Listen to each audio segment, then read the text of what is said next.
Jelajahi cara baru mendapatkan informasi. Download Metro TV Extend sekarang.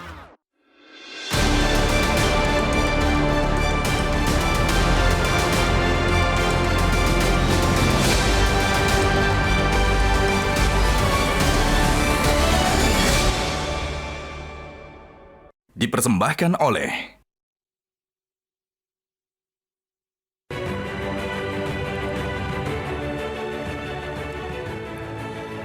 Selamat malam para pemirsa, ketemu lagi di Hot Room dengan saya Hotman Paris. Pendaftaran Capres dan Cawapres akan dimulai tanggal 19 Oktober. Akan tetapi kenapa Mahkamah Konstitusi belum memutus permohonan hak uji material yang memohon agar usia Cawapres dikurangi dari 40 tahun menjadi 35 tahun? Apakah ada campur tangan politik atau kekuasaan terhadap Mahkamah Konstitusi? Apakah Mahkamah Konstitusi menunggu sampai terjadi deadlock antar partai politik yang koalisi dalam menentukan siapa cawapres, atau dalam tubuh intern terjadi deadlock? Akhirnya nanti setelah diloloskan oleh Mahkamah Konstitusi, maka yang akan lolos satu-satunya adalah Gibran, anaknya Pak Jokowi. Inilah Hot Room, putusan MK loloskan Gibran.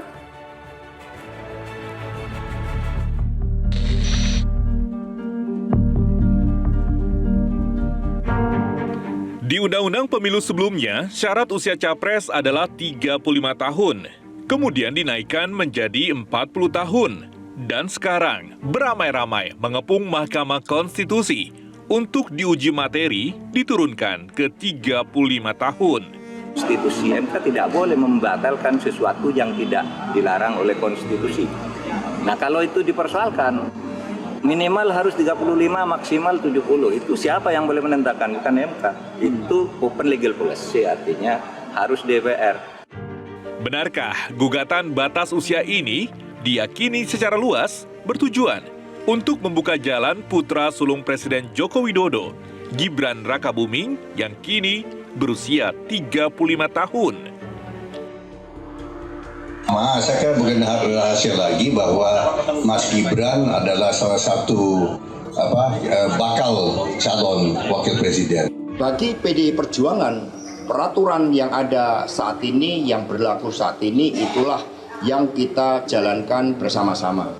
Terkait batas usia, itu merupakan bagian dari open legal policy yang dimiliki oleh DPR RI. Dan kemudian berbagai manuver-manuver politik kekuasaan memang mencoba banyak dilakukan.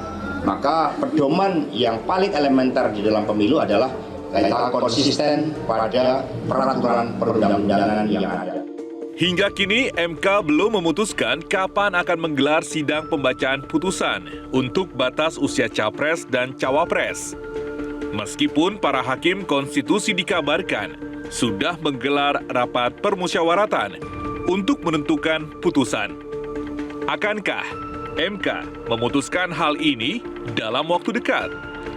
Mengingat jadwal pendaftaran capres-cawapres yang tinggal menghitung hari.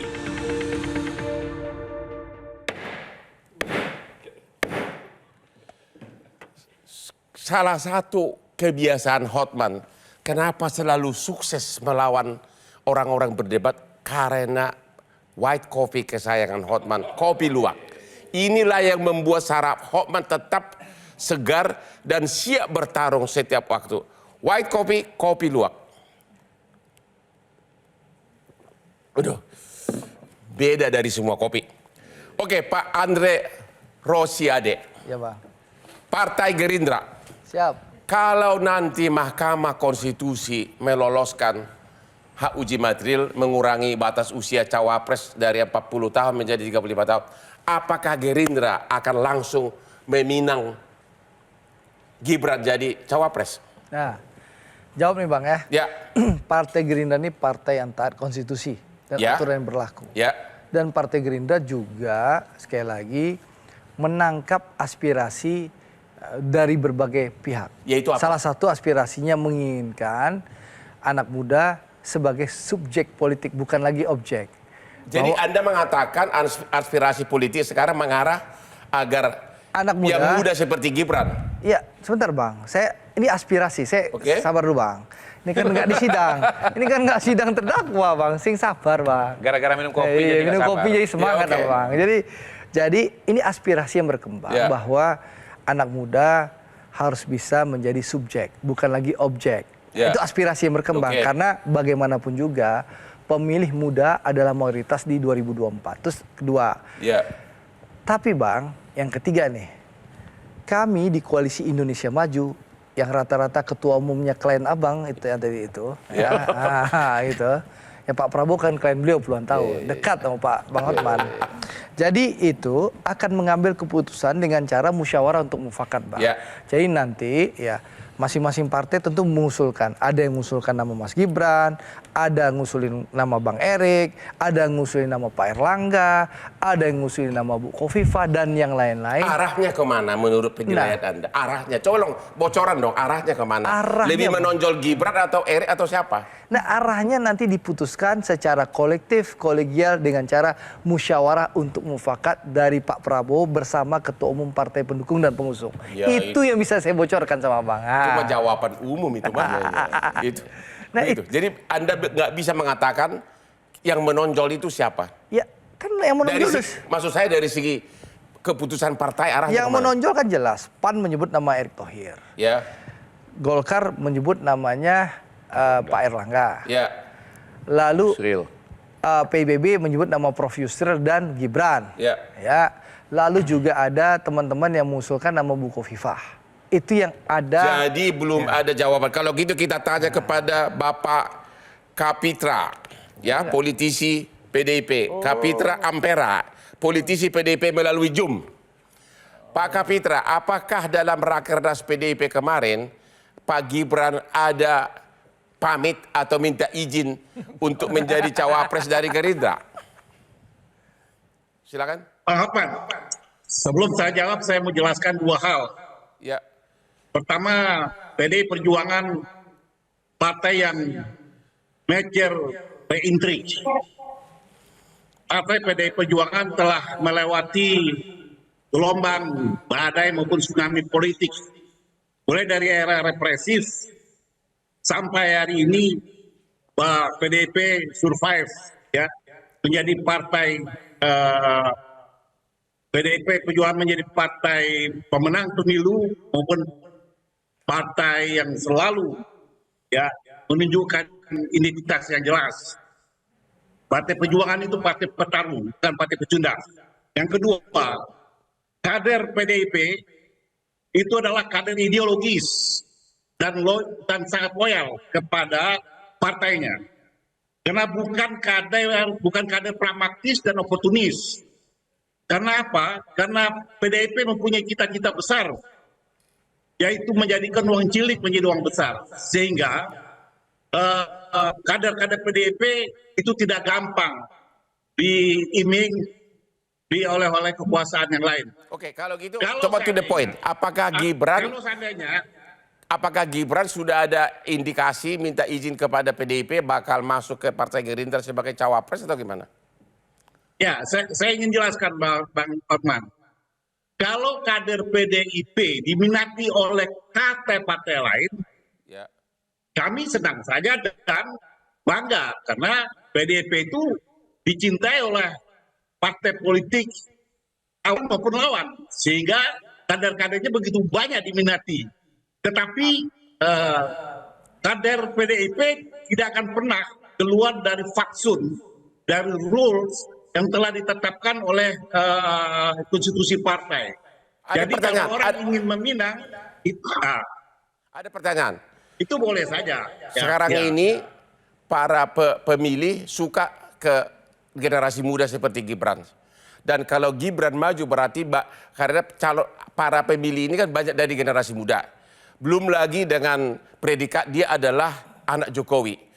Apakah itu akan membuat Gibran akan mendapat suara yang banyak dan sebagai cawapres dari Gerindra?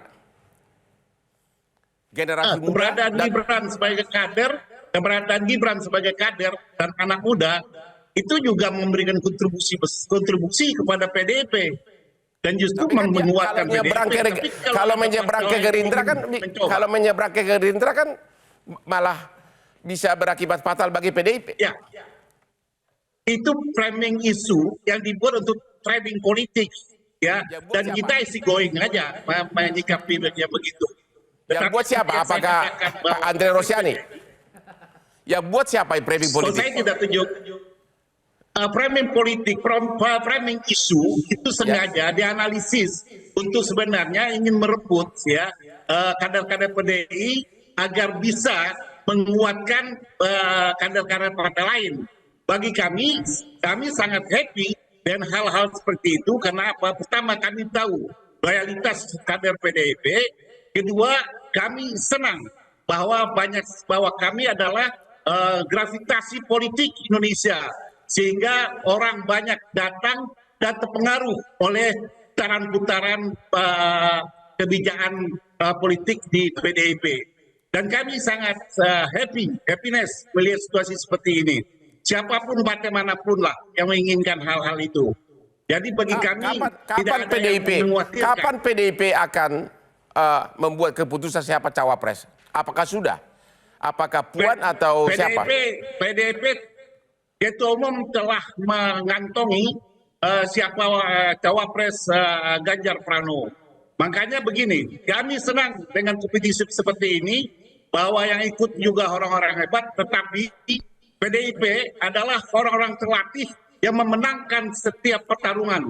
Mulai Terima kasih, Pak. Sampai hari ini kami pemenang pemilu. Terima kasih, Pak. Kita istirahat dulu. Presidennya akan datang. Kita istirahat dulu, setelah yang berikut ini tetap di Hot Room.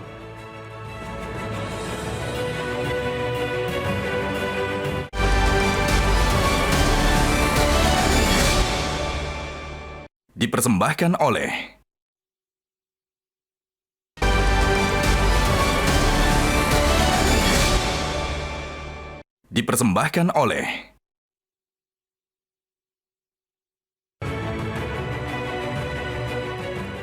Kita mulai di Hot Room. Pak Effendi Ghazali, pengamat politik. Tolong dijawab, jangan terlalu umum seperti tadi dari Gerindra. Tolong dijawab seperti matematik 1 tambah 1, 2. Kenapa MK terlalu lama memutuskan hak uji material yang sangat simpel dari umur 40 menjadi 35? Toh zaman Jokowi, zaman SBY maupun zamannya Megawati dulu kan 35 tahun. Yang kedua, dan Anda juga jawab pasti. Apakah MK akan meluluskan itu dari 40 jadi 35? Jangan mengambang jawabannya. Ya, lebih cepat lagi mengatakan bahwa saya dan teman-teman pernah menderita lebih lama lagi. Kami mengajukan permohonan untuk pemilu tanpa presidensial threshold. Niatnya itu 10 Januari 2013. Baru diumumkan 23 Januari 2014. Padahal kata Prof. Mahfud MD, rapat permusyawaratan hakim sudah selesai di April 2013. Apa yang terjadi makanya dalam kasus sekarang? Dalam kasus yang sekarang. Yang sekarang, kenapa begitu lama? Jawaban yang kedua dulu, baru yang pertama Yaitu? ya. Judulnya ini kan tadi, apakah putusan MK memuluskan Gibran? Saya jawab iya. Dengan catatan kami itu inginnya, mudah-mudahan kami nih, kalau nanti beda nggak apa-apa, menginginkan pemilu serentak di seluruh dunia itu tidak ada presidensial threshold. Artinya saya setuju dengan MK memutuskan asal orang bisa memilih, maka dia layak dipilih di atas 17 tahun. Tapi syaratnya apa? Diusulkan oleh partai politik atau gabungan partai politik, sehingga kalau MK memutuskan boleh ya, karena itu melanggar hak konstitusional, dia berlaku tidak hanya untuk memuluskan Gibran, tapi memuluskan siapapun putra-putri bangsa yang dianggap muda, tapi oleh partai politik bagus, itu boleh diajukan. Jadi pertanyaannya sekarang kan sudah ada permohonan. Tolong dijawab permohonan ini aja. Apakah MK bakal meloloskan nggak ini permohonan? Nah, tadi yang ada sekarang ini ada dulu. Iya betul. Kira-kira ada lisa Anda gimana? Tadi kan sudah ditanyakan sebetulnya apakah ini tergantung Pak Lurah dan warung MK. Hati-hati loh. Pendapat Anda gimana? Enggak, ini Pak Jokowi bukan Pak Lurah loh. Dia bilang saya bukan Pak Lurah. Dan MK itu bukan warung MK. Karena kalau warung dia bisa tergantung jual beli siapa. Jadi saya ingin mengatakan kalau ini tergantung pada MK sendiri, harusnya dia menolak permohonan yang tidak benar diajukan cara pengajuannya. Jadi artinya 35, 30. Loh, kenapa 35? Kenapa 30? Kenapa? Kecuali sekarang cepat-cepat ya, ditarik semua permohonan, masukkan permohonan baru yang hanya mengatakan kami menginginkan calon wakil presiden terlepas itu. Dulu dari segi teori-teori hukum, terlepas dulu dari situ. Sekarang fakta sudah ada permohonan. Apakah MK akan meloloskan permohonan ini? Itu dulu jawab. Terlepas dulu dari teori-teori. Yang keadaan sekarang ini aja dulu. Terlepas dari siapa pemohon. Apakah bakal lolos atau tidak 40 dan 35? Analisamu. Kalau berdasarkan permohonan yang dimasukkan harusnya ditolak. Ya. Tapi dari segi politik? Kalau dari segi politik, kita sudah berbicara warung. Ya dikabulkan. Ada nggak pengaruh kaitannya dengan Pak Jokowi masih ada hubungan apa iparnya Ketua Mahkamah Konstitusi? Waduh, saya ini nggak ahli ipar-iparan ya, tapi ada juga loh orang yang ahli ipar-iparan. Tapi kalau saya mau tetap saja di acara yang sudah luar biasa hot ini, bahwa kalau berdasarkan permohonan-permohonan yang ada, saya lihat tidak sesimpel yang seharusnya. Bahwa kalau orang sudah boleh memilih, maka dia boleh dipilih. Karena itu, masuk ke tidak ada presidensial threshold, seluruh partai politik boleh mengusulkan yang muda-muda. Jadi bayangan saya, Anies Baswedan pun bisa berpasangan misalnya dengan Muhammad Zidani Alam Ganjar misalnya. Bukan seru, ada 10 pasangan misalnya. Kalau gitu kepada Ibu Titi Anggraini, terlepas dulu dari teori-teori presidensial threshold apapun, kita lihat dulu fakta yang sudah ada permohonan sekarang. Menurut Anda, Mahkamah Konstitusi bakal mengabulkan enggak bahwa 40 jadi 35? Pasti ditolak. Hah? Pasti ditolak. Kenapa? Karena satu, kita bisa melihat tafsir historis. Jadi soal umur itu ketika pengubahan amandemen konstitusi itu sempat diusulkan oleh salah satu pengubah Undang-Undang Dasar. Jadi kalau kita telusuri panitia ad hoc Badan Pekerja MPR, Hamdan Zulfa sempat mengusulkan 40 tahun katanya. Lalu kemudian ketika ditutup rapat itu, Jacob Tobing mengatakan, oke lah soal persyaratan umur, bagaimana variannya, kita serahkan saja ke pembentuk undang-undang. Jadi keputusan akhir dari perubahan konstitusi, kita bicara historis dulu, itu adalah soal pilihan umur, syarat pendidikan dan lain sebagainya diatur di undang-undang. Tar dulu Bu. Di dalam pasal 28 Undang-Undang Dasar 45 disebutkan semua warga negara punya hak yang sama. Artinya yang umur 30 pun, yang umur 35 pun, bahkan seperti saya umur 18 berhak menjadi cawapres. Bukannya 17. Tapi ada pasal 6 ayat 2 yang menyatakan syarat-syarat untuk menjadi calon presiden dan wakil presiden diatur lebih lanjut dengan undang-undang. Itulah yang disebut dengan legal policy. Nah ini pertama nih, konstitusinya dulu ya. Jadi karena sudah ada pasal 6 ayat 2 yang tidak boleh diubah itu di konstitusi pasal 6 ayat 1. Warga negara Indonesia sejak kelahirannya tidak pernah menerima kewarganegaraan asing secara sengaja. Sudah banyak putusan Mahkamah Konstitusi merubah undang-undang yang tidak diatur dalam konstitusi. Saya kasih contoh. Saya ini kan ahli bercinta. Murdiono mantan sekretaris negara yang ada hubungannya dengan siapa itu penyanyi dangdut. Anak Mahkamah Konstitusi memutus anak di luar nikah berhak warisan asal bisa dibuktikan DNA-nya sama dengan si laki-laki itu. Mana diatur dalam konstitusi tentang DNA? Ya, tapi kan ada perintah di pasal 6 ayat 2. Syarat-syarat menjadi calon presiden dan wakil presiden diatur lebih lanjut dengan undang-undang. Itulah yang disebut legal policy. Tambah lagi Bang Hotman, ada putusan MK nomor 15 tahun 2007 dan putusan MK nomor 58 tahun 2019. Itu menguji soal usia. Walaupun usia yang diuji adalah usia kepala daerah. Sepertinya Anda tidak setuju umur 35 tahun ya? Bukan tidak setuju. Begini loh, kalau saya pendukung seperti Bang Ege punya hak pilih boleh jadi calon. Tapi itu bukan ranahnya Mahkamah Konstitusi. Zaman SBY berapa umur untuk jadi cawapres? Oh 35 tahun. Berarti bukan sesuatu hal yang tabu. Betul, bukan sesuatu yang tabu. Tapi yang mutusin siapa? Pembentuk undang-undang kan?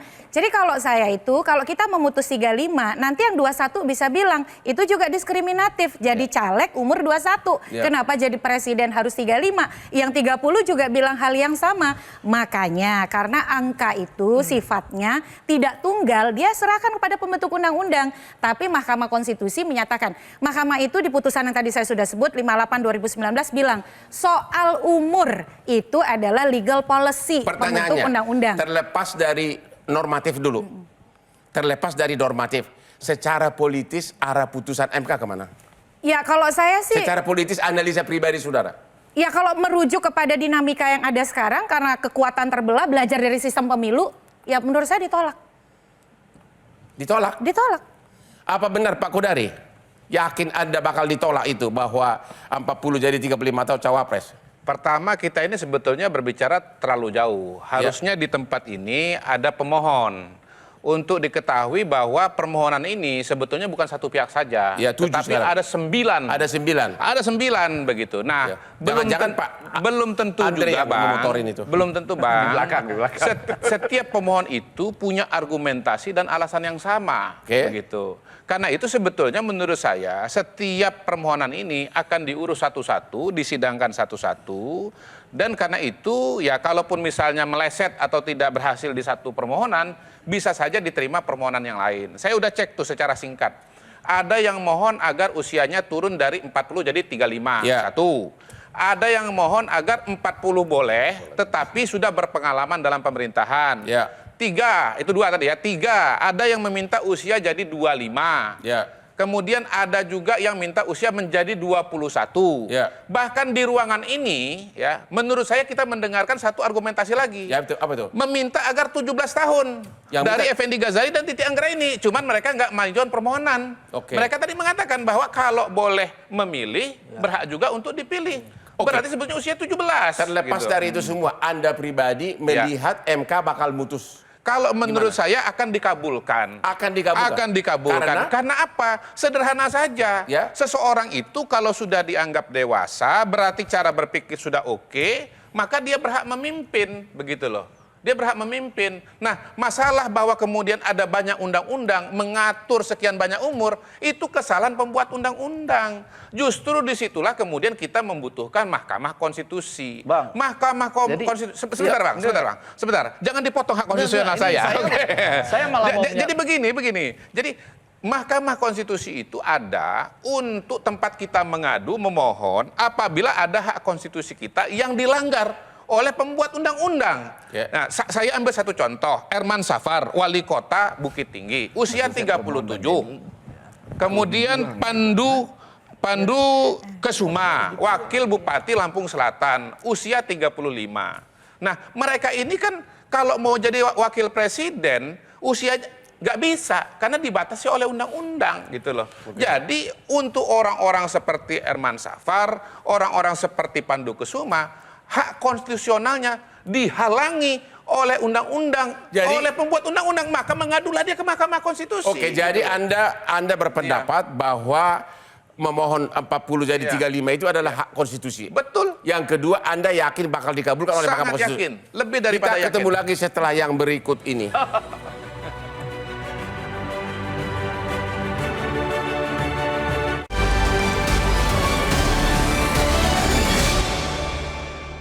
Dipersembahkan oleh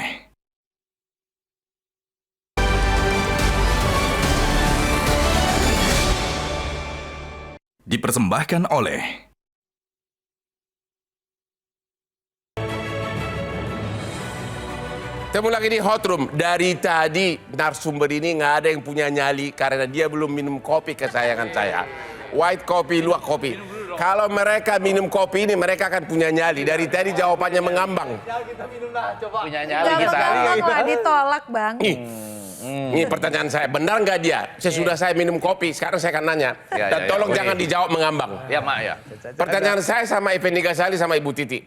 Jangan dijawab mutar-mutar. Enggak. Siapa yang diuntungkan kalau MK mengabulkan permohonan 40 tahun dikurangi menjadi 35 tahun jadi cawapres? Itu pertama. Yang kedua, apakah benar kalau Gibran jadi cawapres akan menang karena para pemilih itu adalah banyak anak muda dan pengikut Jokowi otomatis memilih Gibran? Tolong dijawab to the point, jangan mutar-mutar. Jadi to the point. Yang kedua itu benar dan rasa saya akan begitu. Tapi yang pertama menunjukkan ada perbedaan di sini juga dengan Kodari, saya setuju. Saya mau mengatakan usia yang dipatok-patok itu 27, 35, 25 bukan open legal policy. Itu posisi saya. Bukan itu pertanyaan saya. Siapa yang diuntungkan kalau sampai MK mengabulkan? Saya mau ke sana. Jadi maksud saya harusnya MK mengabulkan kalau ini semua ini ditolak masuk permohonan baru yang logika konstitusionalnya Itu teori benar. normatif. Kalau itu dikabulkan, ya yang diuntungkan Prabowo Gibran. Kalau yang permohonan sekarang Dikabulkan. akan menguntungkan Prabowo Gibran. Iya. Bukannya Prabowo Hotman Paris. Oh bukannya, sorry. Oh iya. Prabowo Gibran didukung oleh Hotman Paris. Kalau lebih begitu, Pak. Ketua tim pemenangan. Nah, gimana, Pak? Siapa yang diuntungkan kalau MK mengabulkan 35 tahun? Kan nama yang beredar itu jelas Gibran. Ya. Bahkan sudah menyampaikan kepada partai ada permintaan untuk jadi wapres. Ya. Regulasinya kan masih melarang. Berarti Ya. kan intensinya ke sana. Tetapi jangan lupa, permohonan juga ada yang meminta batas atas usia. Ya. Maksimal 70 tahun dan 65. Siapa yang akan dirugikan? Berarti ada yang diuntungkan, dirugikan. Ya. Kalau itu berarti calonnya Bang Andre yang akan terdampak. Kalau ada batas atas. Kalau yang maksimal- dikabulkan hanya cawapres boleh umur 35, siapa yang diuntungkan? Ya jelas kan tadi sudah disebut Yaitu bahwa Prabowo Gibran. Prabowo, ya masalah jadi Prabowo Gibran kan tergantung dari partai itu. Tapi nama yang muncul adalah Gibran. Nah, soal misalnya ambang batas atas, ini pertarungannya yang kita khawatirkan adalah kalau kita kan konsen hanya pada usia. Mahkamah Konstitusi ditarik masuk pada politisasi yudisial. Jadi ini tidak murni Siapa yang narik? soal... Lah, para pemohon. Karena ini, itu kan Bang, terbukti. itu sederhana. Siapa yang narik? Orang yang takut karena survei Prabowo nomor 1. Tapi tunggu dulu. Ini para pemohon maju ke Mahkamah Konstitusi udah yang antar, bukan? Bukan. Oh, bukan ya. Jadi yang menggugat Nggak, tapi itu yang begini, sampaikan Bang, Titi Bang, saya itu. belum selesai. Jadi yang narik siapa? Yang narik apanya?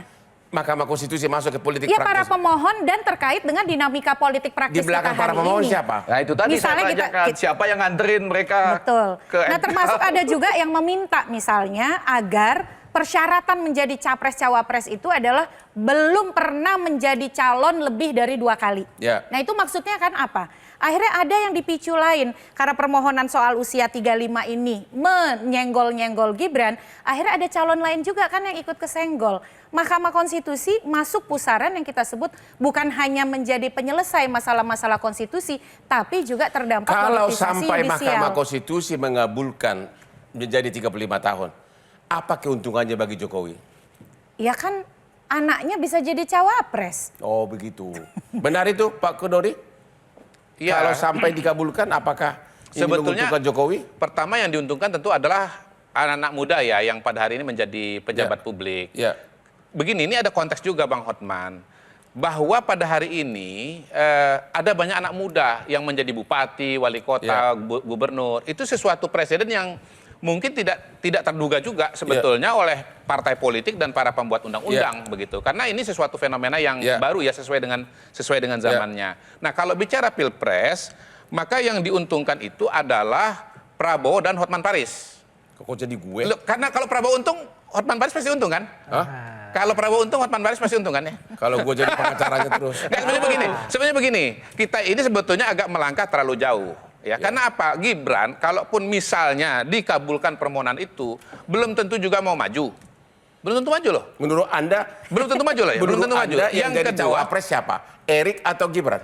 Saya lanjut dulu Bang ya. Ini Belum tentu seru. maju ya. Yang Jawab kedua, aja, Pak. Dijawab aja. kalau dia mau maju, Tadi kita sebetulnya disuruh to the bisa. point. Tadi kita suruh Bapak jawab. gimana? Bisa. Bapak jawab, Bapak Bisa. jawab. Iya, Tapi kan sekarang abang nanya setelah saya muter-muter. menjawab. Ya, tapi ini harus dulu, antri. ini lebih penting. Harus antri. Iya. Ini Harus lebih antri. penting. Nggak bisa, harus antri. Harus equal treatment Kalau yang dong. sebelah sana tadi abang nanya dulu baru mereka jawab. Saya jawab dulu abang baru nanya. Terlalu panjang waktu Jadi kita singkat. bisa Prabowo, bisa juga Ganjar. Jadi sebetulnya Pak Jokowi, bukan Pak Jokowi, Mahkamah Konstitusi ya itu ya keputusannya nanti kembali kepada masing-masing partai ini, kepada masing-masing calon presiden ini. Analisa saudara. Memang pada hari ini yang sudah meminta Gibran menjadi wakil presiden itu namanya Prabowo. Bahkan katanya sampai 7 kali.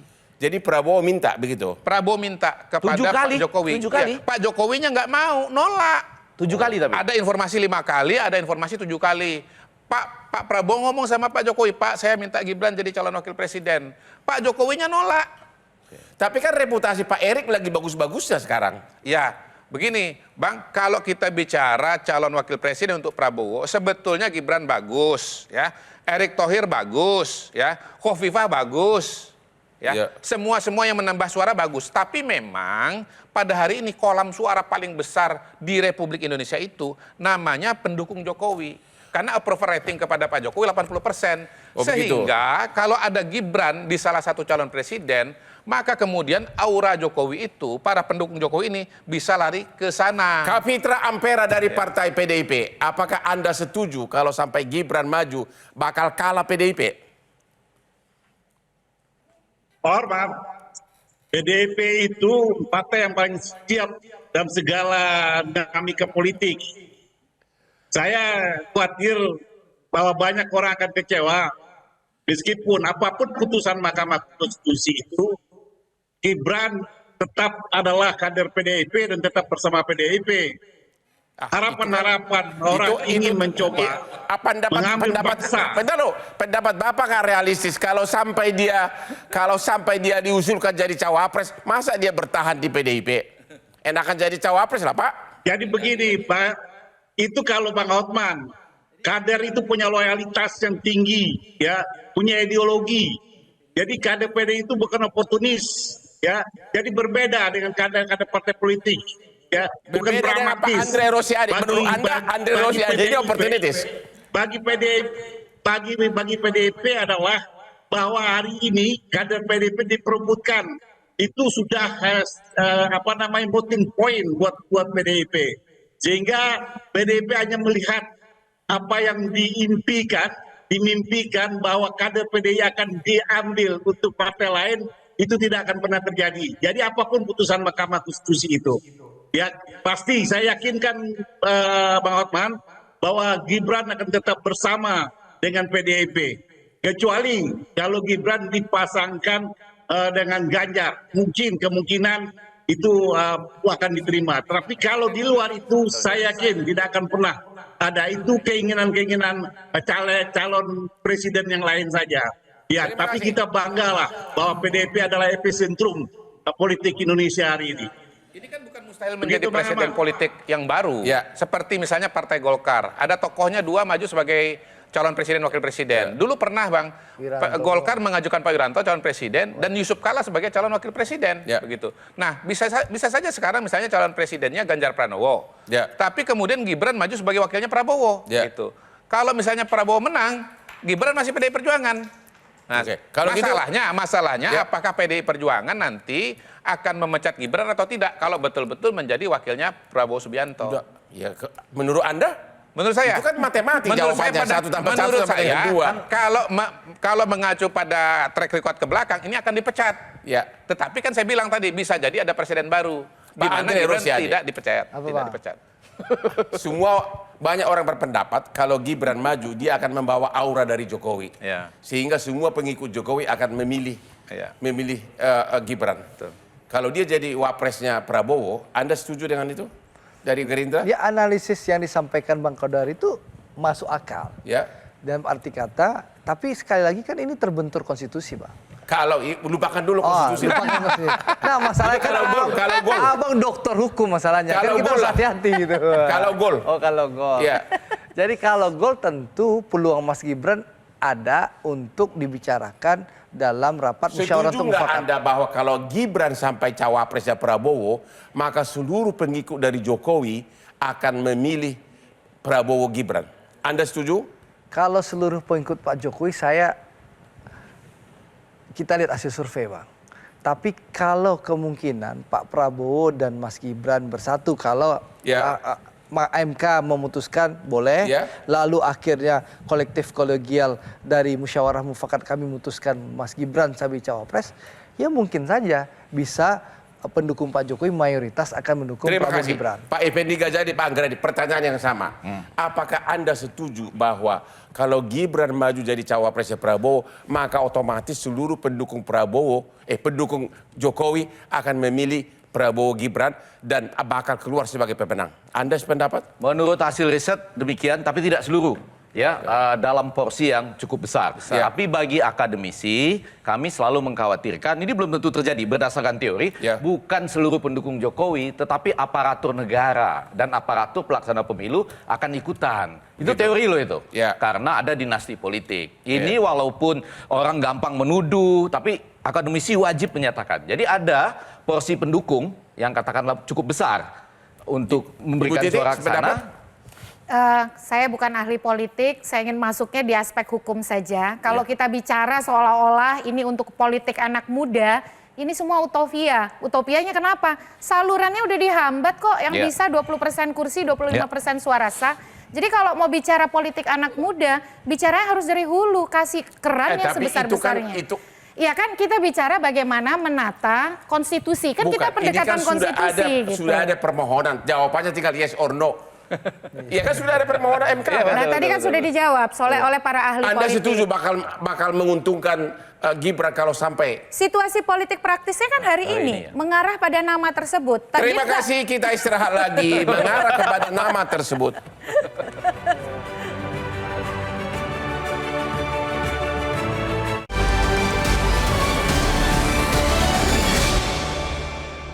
Dipersembahkan oleh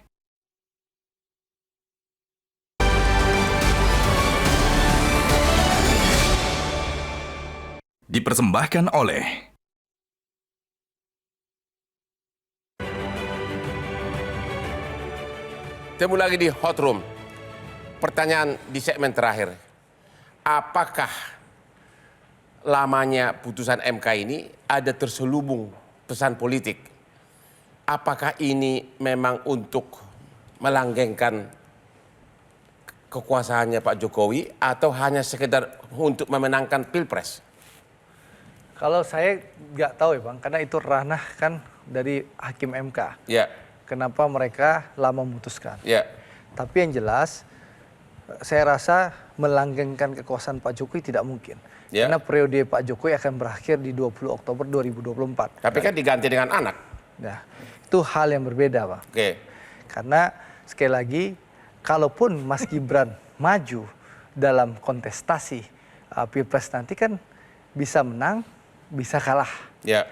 Itu pertama. Yang kedua, dia melewati proses kontestasi pemilu yang harus dilalui, bukan diturunkan dari bapak ke anak. Itu beda dan artinya itu sudah pertarungan fair gitu. Pertarungan fair dan banyak terjadi bukan hanya di Indonesia, tapi di berbagai negara, bahkan di daerah-daerah. Di pilkada. Di pilkada banyak. Ya. Hari ini bapaknya bupati, besok istrinya, habis istrinya anaknya, banyak. Itu terjadi. Terima kasih. Pak Kodari, apa keuntungannya kalau sampai Gibran menjadi cawapres? Apakah itu sangat menguntungkan Pak Bagi Jokowi? Pak Prabowo sangat menguntungkan. Karena apa? Pertama, dia bisa keluar dari situasi rumit ya, karena semua partai mengajukan calonnya masing-masing. Ada yang mengajukan ketua umum, ada yang mengajukan tokoh yang dekat dengan partai tersebut. Nah, jalan tengah itu adalah orang yang bukan dari semua partai pendukung. Itu yang pertama. Yang kedua, seperti dikatakan oleh Andre bahwa Pak Prabowo sebagai calon presiden senior itu didampingi oleh calon wakil presiden yang junior, yang muda lah kira-kira begitu, yang menggambarkan segmentasi yang besar pada hari ini di pemilih Indonesia. Yang ketiga, tadi yang saya katakan bahwa pemilih pendukung Pak Jokowi, orang yang puas dengan Pak Jokowi sekarang ini 80%. Nah, karena Gibran itu berasal dari Jawa Tengah dan Pak Jokowi Jawa Tengah dan Mas Ganjar juga Jawa Tengah, maka kemudian Jawa Tengah itu menurut saya bisa terbelah suaranya. Dan sebagian dari Jawa Timur juga bisa ketarik. Terima kasih. Karena pendukung Pak Jokowi itu ada di Jawa Tengah dan di Jawa Timur. Pak Kapitra dari PDIP. Halo Pak Kapitra. Halo? Ya Bang. Tadi Pak Kodari mengatakan 80% itu pendukung Jokowi. Kalau sampai nanti Gibran jadi cawapres, apakah itu merupakan pertanda bahwa karisma kekuasaan dari Ibu Mega sudah makin berkurang atau digantikan oleh Jokowi? Dari itu keliru, kepuasan orang terhadap pemerintah Jokowi itu 80%. Ya. Bagi PDI ini sirkulasi politik seperti ini kita akan nonton sirkus saja, bahwa PDI tidak akan terganggu dan apapun, karena apa yang dihipotesa akan hari ini itu kan cuman ramalan-ramalan politik yang tidak punya dasar apapun. Karena bagaimanapun Gibran sebagai kader PDI itu sangat loyal pada PDI, termasuk juga Presiden Jokowi adalah kader PDIP dan tetap selalu bersama PDIP. Jadi kita ingin menyaksikan ada pertanyaan begini Pak. Ada pertanyaan begini. Sebagai manusia normal, Jokowi akan milih mana? Anaknya jadi cawapres untuk Prabowo atau loyal kepada PDIP? Jokowi akan memilih anaknya jadi penguasa atau tetap loyal kepada PDIP? Coba jawab secara jujur. Mana yang akan dipilih sebagai manusia normal? Saya yakin bahwa Pak Jokowi akan selalu bersama dengan PDIP. Itu keyakinan saya. Dan Gibran juga tetap akan selalu bersama PDIP. Walaupun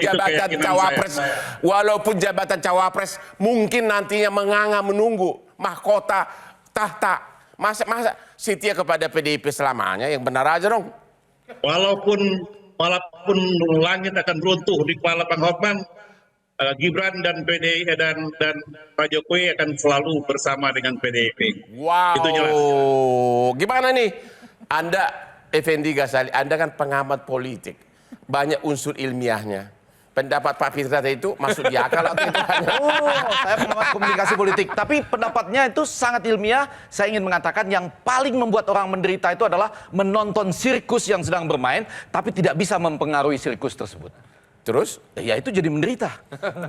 Yang menderita siapa? Loh iya kan ada dong partai. Tadi katanya ada sirkus. Ya. Orang lagi nonton, pengen bermain, tapi hanya bisa jadi penonton. Bang Kapitra maksudnya itu menderita. Apa? Bang Kapitra yang menderita Enggak, maksudnya. sirkusnya kan ada di mana-mana. Jangan gitu dong, jangan mengampang dong jawabannya. Iya, karena itu ada faktor-faktor lain. Gak apa-apa Bang, giliran saya, tenang aja, udah. Tapi ada faktor-faktor lain. Iya, ada faktor-faktor lain, yaitu yang pertama, kan kita mengatakan, sekarang ini yang kita dengar penolakan kan? Gibran mengatakan, enggak lah saya ini. Nah, beradu dengan teori itu nanti, yang mengatakan pada saat terakhir, kalau enggak koalisi Indonesia Maju bubar, kecuali Gibran sebagai penyelamat. Ya. Nah, tapi pada sisi lain kita dengar juga sekarang ada tawaran, Pak Joko Widodo jangan kemana-mana, anaknya jangan kemana-mana, menjadi ketum PDI Perjuangan. Ini tawaran yang bisa baik, bisa juga bikin marah. Jadi ini sirkus, jadi akan berhadapan dengan beberapa akrobatik gitu. Jadi naiknya Gibran jadi cawapres dan sampai lolos itu justru akan menyelamatkan Jokowi sesudah berakhir kekuasaannya. Oh itu pastilah, artinya kan Anda nanya sebagai manusia biasa nih. Ya benar. Lihat anak jadi wapres, nanti bahkan pilkada dimajukan. Jadi pendapat Kapitra tadi nggak masuk di akal dong. Oh, masuk. Entar dulu, masa memilih loyal kepada PDIP sedangkan mahkota wapres menunggu? Kan yang benar aja sebagai dong. manusia, mana nggak mau melihat anak jadi wapres. Jadi pendapat Kapitra salah? Enggak, Kapitra benar juga. Kalau Pak Jokowi benar-benar adalah kader terbaik dan setia. Kan kakaknya sudah beda. Kartu keluarganya kan udah masing-masing. Iya. Bagaimana? Coba. Sekarang saya mau tanya kamu. Beda rumah loh. Saya tanya kamu. Ya. Kalau kamu anggota PDIP, sementara anakmu sudah pasti lolos jadi cawapres Gerindra. Dan kemungkinan menang. Dan kemungkinan, lu milih mana? PDIP atau Gerindra? Oh saya tanya dulu ke Ibu Ketua Umum. Itu yang penting, Bu Ketua Umum. Saya setelah selesai jadi presiden, saya ini sebaiknya potensi saya sebagai presiden itu akan digunakan apa? Gitu. Oke, Pak Ibu Titi. Ya, Tolong dijawab dulu. Ya, apakah Gibran ini benar-benar akan sangat menguntungkan Jokowi? Dan yang kedua, apakah begitu Gibran lolos, Pak Jokowi akan mengatakan ke Ibu Mega, goodbye Mama. Saya tidak punya kemampuan menganalisis itu ya, Bang Hotman. Gimana? Anda analisa? Ya, analisis hukum dong. Analisis hukum, Tapi bagi saya begini, mengapa saya yakin ini ditolak? Karena kita berkaca pada sistem pemilu, ada konsentrasi kekuatan yang tidak solid pada hanya satu soal 35. Kan kalau kita lihat arah partai, ini tuh beragam. Jadi bukan sesuatu yang terpenetrasi secara fokus. Nah yang kedua bagi saya, MK ini kerjanya masih banyak soal pemilu. Menangani sengketa pilpres, sengketa pemilu legislatif, sengketa pilkada. Jadi pertaruhannya terlalu besar. Saya ingin bicara normatif, tetapi bagi saya Mahkamah Konstitusi kenapa dia lama memutuskan, teknis saja, permohonannya ada 12 lebih. Dia harus periksa semua pemohon, periksa semua ahli. Tidak bisa kemudian dia putuskan hanya dalam 2 hari. Anda yakin bakal diputus sebelum 19 Oktober? Saya yakin akan diputus. Karena kan itu juga kalau kita lihat persidangan sudah selesai. Ini sedang RPH, akan putusan. Dan saya meyakini katanya RPH ini sudah ya? RPH sedang berlangsung. Informasi yang saya dengar. Yang saya dengar sudah selesai RPH. Masih berlangsung yang saya dengar. Oke. Saya yakin ini Dulu terangkan dulu RPH itu apa sih? Rapat permusyawaratan hakim. Oke, Karena ini kan permohonannya tadi Bang Kodari sudah sebut tidak tunggal. Usia ada yang minta 35, ada minta 21, minta 25, Dan minta 30. saya yakin ini akan dikabulkan karena konstruksi hakim MK ini walaupun sama-sama 9 Sulaiman, tetapi Sulaiman ini sebetulnya 9 ini sumbernya 3. Ada dari Mahkamah Agung, dari institusi kehakiman, ada dari Presiden, ada juga dari DPR. Jadi sebetulnya walaupun ada pertimbangan akademik, ada pertimbangan hukum, ada pertimbangan praktisi, tapi sense politik itu juga pasti akan berjalan di sana. Tapi DPR-nya kan tidak tunggal, tidak satu. Kita belajar dari putusan Ciptaker. Gitu. Kita harus akhiri di sini. Halo semua para pemirsa Metro TV. Anda tunggulah sebelum 19 Oktober. Kalau Mahkamah Konstitusi mengabulkan permohonan usia cawapres dikurangi dari 40 menjadi 35, maka arah politik akan semakin jelas. Dan akan tertutup kemungkinan bagi Hotman Paris sebagai cawapres. Demikianlah akhir dari acara ini. Sampai ketemu lagi di Hot Room setiap hari Rabu jam 9.30 malam. Hanya yang hot-hot karena hostnya sangat ganteng.